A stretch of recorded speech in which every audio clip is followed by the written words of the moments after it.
নমস্কার, sense kitchen স্টোরিজে সবাইকে স্বাগত। এই প্রচণ্ড তীব্র গরমে আমরা সবাই হাঁপিয়ে উঠেছি, তাই না? আর তাই এই তীব্র দাবদাহে শরীরের সাথে সাথে মনকে ঠান্ডা রাখার জন্য বানিয়ে ফেললাম চটজলদি বেলের শরবত। চটজলদি বললাম কারণ এটা একটু অন্য পদ্ধতিতে বানালাম। প্রথমে বেল থেকে চামচের সাহায্যে পাল্পটা বের করে নেব। যাদের হাতে সময় খুব কম থাকে তাদের জন্য এই পদ্ধতিটি কিন্তু সেরা।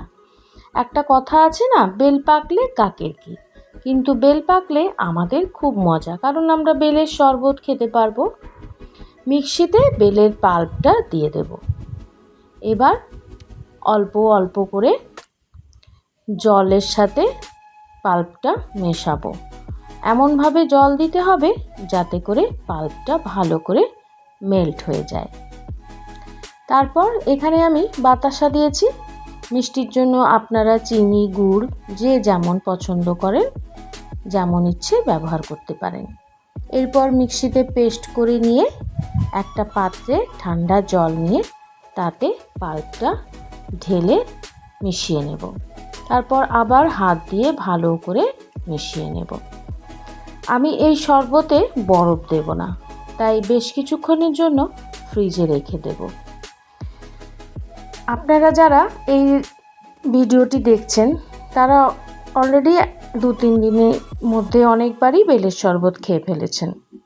আর অনেক রকমই শরবত আছে, কিন্তু তার মধ্যে বেলের শরবতটা বেশি ভালো লাগে। এখন তো বেল বাজারে অনেক পাওয়া যায়। আমার বরমশাই সারাদিন রোদে গরমে ভোগ করে। যখন সন্ধেবেলায় বাড়ি ফিরে এই শরবতটা খাবে ওর খুব মজা লাগবে আর খুশিও হয়ে যাবে। যাই হোক, এখন তো আমার সব সময় মনে হয় এই গরমকালে সারাদিন শুধু শরবত খাই আর পাখার তলায় বসে থাকি, কিন্তু সেটা তো হওয়ার নয়, তাই না? এবার আমি পরিবারের যতজন আছে সবার জন্য একটা করে গ্লাস নিয়ে নিয়েছি। তাতে লেবুর রস আর বিট নুন দিয়ে সার্ভ করে ফেললাম ঠান্ডা ঠান্ডা বেলের শরবত। আমার এই শরবত বানানোর ভিডিও আপনাদের যদি পছন্দ হয়ে থাকে তাহলে অবশ্যই সাবস্ক্রাইব করবেন, শেয়ার আর লাইক করতে ভুলবেন না যেন। আর আমাকে সাপোর্ট করে আমার সঙ্গে সাথে থাকবেন, কেমন? সবাই খুব ভালো থাকবেন। প্রচণ্ড গরম পড়েছে, সবাই সুস্থ থাকুন। ধন্যবাদ, টাটা।